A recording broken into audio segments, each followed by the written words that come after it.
Hvala svima, ali doista svima koji su odgovorno, odlučno i s ljubavlju radili na ovom projektu. A vi, drage Zadranke i Zadrani, dobrodošli natrag u svoj dom, dobrodošli u Kneževu palaču. Neka se velika vrata otvore!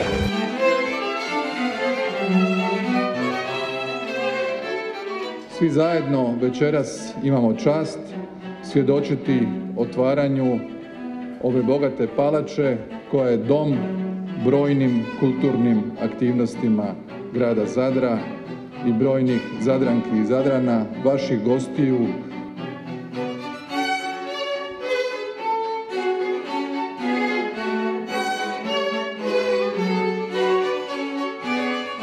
Mislim da je ono što je najljepše koliko je ljudi došlo večeras. Očito su Zadrani i Zadranke očekivali otvorenje ovog prostora i ja samo se mogu nadati da će on doista živjeti, možda ne ovako kao ovu večeras, ali da će sve ono što je zamišljeno i kao izložbeni prostor i kao jedna turistička destinacija, ali što je najvažnije kao prostor gdje će Zadrani sudjelovati u kulturi i umjetnosti, da će stvarno zaživjeti.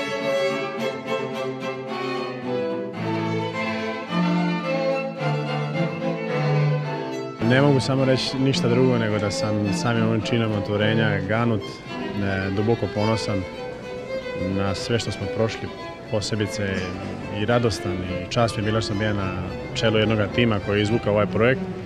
Mislim da je ostalo nešto trajno, nešto veliko za Zadar i čega ćemo se svi s radošću sjećati svih ovih sljedećih godina kada budemo dolazili ovdje na poslušati i pogledati kulturu grada Zadra.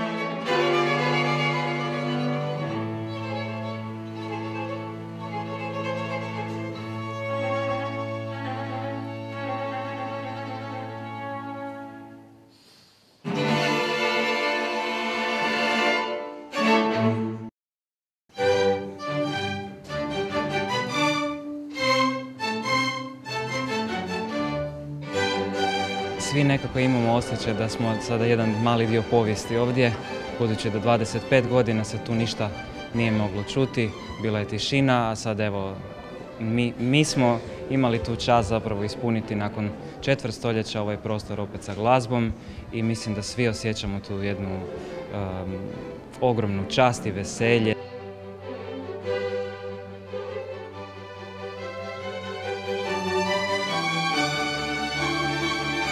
Jako sam uzbuđena. Zadnji put kad smo ovdje sa Zadarskim komornim svirali, to je bilo pred rat. Nakon toga je na jesen zgrada, dvorana totalno urušena i uništena. I sad evo prvi put se radujemo da možemo ponovno u njoj muzicirati u prostoru gdje smo kao djeca imali koncerte, počeli prve korake sa Zadarskim komornim i nadam se da će mlađe generacije i dalje uživati u glazbi i veseliti se. Osjećaj je veličanstven. Zapravo jako sam počašćena da sam imala priliku zapravo biti dio cijele ove priče i vidjela sam brojne ljude ozarene, neke sa stvarno suzama u očima i drago mi je da je koncertni ured Zadar i grad Zadar, da smo im to mogli zapravo priuštiti.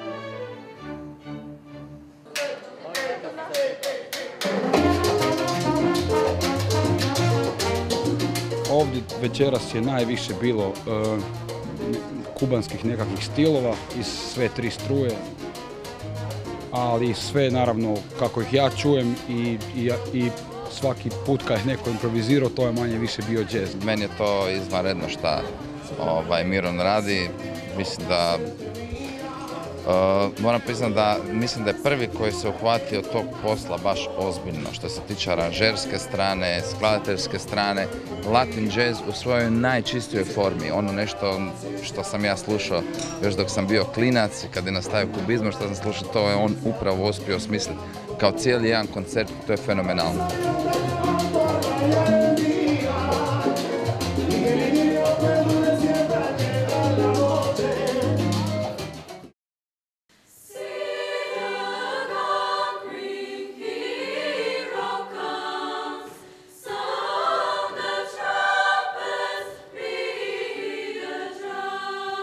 Puni smo emocija, znate, vratili smo se, otišli smo, ovo je bilo razrušeno, izbombardirano, sad je sve lijepo novo, mi tu sviramo, uživamo opet u sviranju i pjevanju i plesanju kao nekad.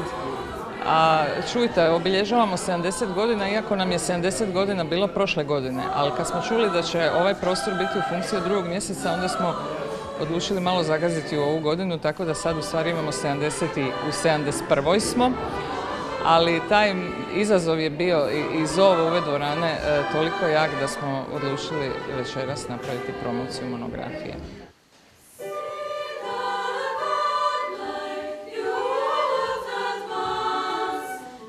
Ja sam došla u školu kao curica od nekih 7, 8, 9 godina, što li. Pa sam onda bila cijelo školovanje ovdje. Pa sam onda, kad sam završila, bila nastavnik klavira u ovoj školi. Pa onda sam bila u ono doba kad smo bili u centru Juraj Baraković, onda sam bila voditelj u ovoj školi, te radne jedinice, kako se tada zvala. I na kraju sam imenovana u Novoj domovini za ravnatelja. I iz ove škole sam otišla u mirovinu. Dakle, cijeli svoj, ne radni, nego cijeli svoj skoro pa život sam u glazbenoj školi.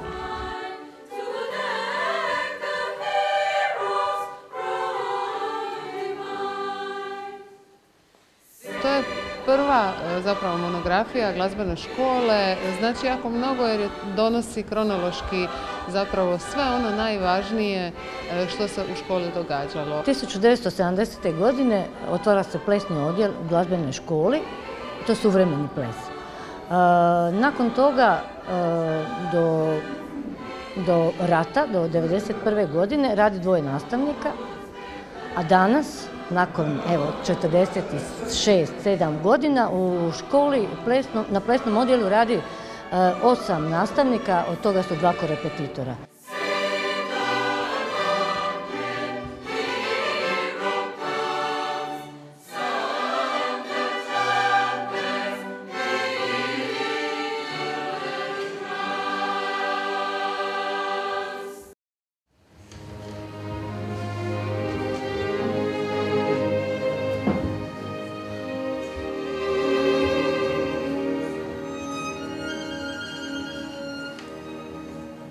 On je najznačajniji predstavnik svoje generacije, on je začetnik onog što se zove glazbena moderna.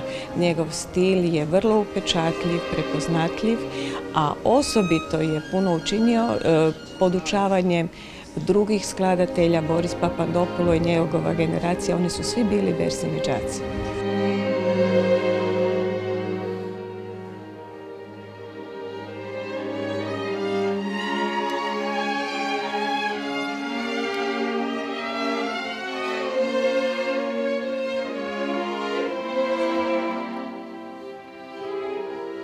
Mi smo u Hrvatskom glazbenom zavodu izdali niz notnih izdanja i interes je i u Europi, njegova Sunčana polja, najpoznatije djelo i Idila, se sviraju danas srećom i u Europi.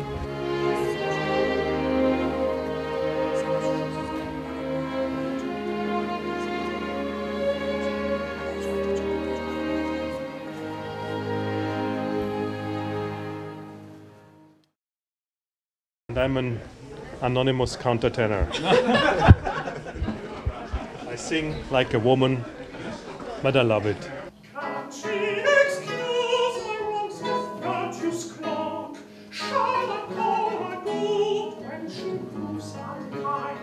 Sviramo skupa 19 godina. E sad, u tih 19 godina svirali smo, da kažem, puno programa. Ova je spoj onoga što smo nekad davno svirali, na samim početcima, to su English lute songs ili engleske pjesme uz lutnju. I sviramo nešto novo što je rađeno za nas, to je Kubanac Leo Brauer koji je aranžirao nekakve pjesme i naravno nezaobilazno Bacha i Händla.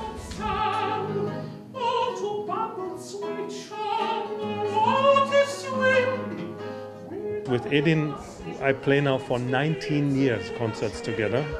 So we are like an old couple when we travel together, and it's this telepathic communication. I made a mistake today, and he caught it really quickly. Nobody knew what was happening, so it's difficult circumstances, but a wonderful audience, a beautiful hall. Actually, from the size, it's probably the ideal place for lute songs. Lute songs were not made for a huge concert hall, but they're made for a salon, for somebody's private house. And you have 60, 70, probably tonight we had a bit more, 100 guests. And this is the ideal place, very intimate.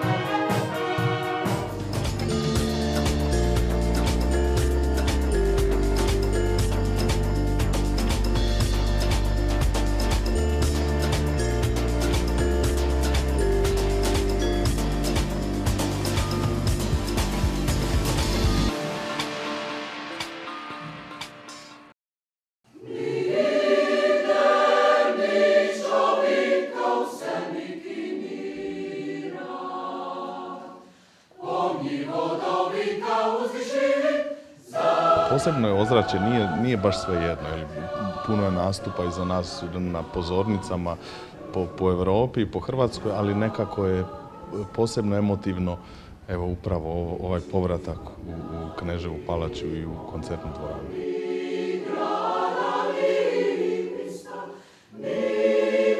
Zapravo je osjećaj predivan, jer izaziva niz reminiscencija na prošla vremena i naravno svi smo mi emotivno vezani za ovaj prostor. A budući smo doživjeli ono u ratu što smo doživjeli, a ja sam bio jedan od sudionika koji je radio propagandni materijal oko ove dvorane, tako da ja nisam neutralan. Ja sam prezasićen emocijama i mogu reći da je ovo zapravo na neki način ostvarenje sna za sve kulturnjake.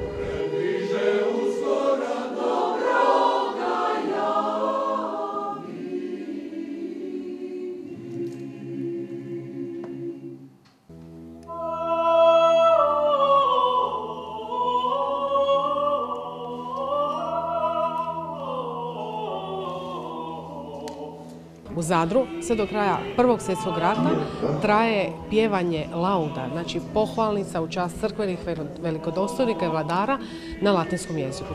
Druga stvar, Zadar čuva najstariju skladbu dvoglasnu na latinskom jeziku i treća stvar, Zadar čuva najstariju svjetovnu glazbu srednjeg vijeka koja nas vodi u nekakav svijet trubadurske poezije, odnosno u plesnu formu zvanu virle.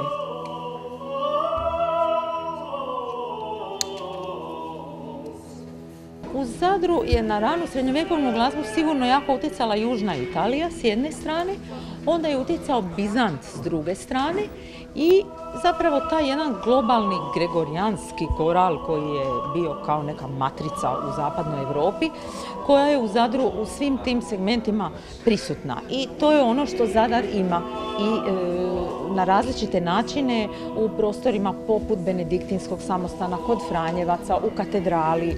Zaista na raznim mjestima u Zadru ima rukopisa ili fragmenata koji svjedoče o jednom dosta bogatom i vrlo raznolikom glazbenom životu.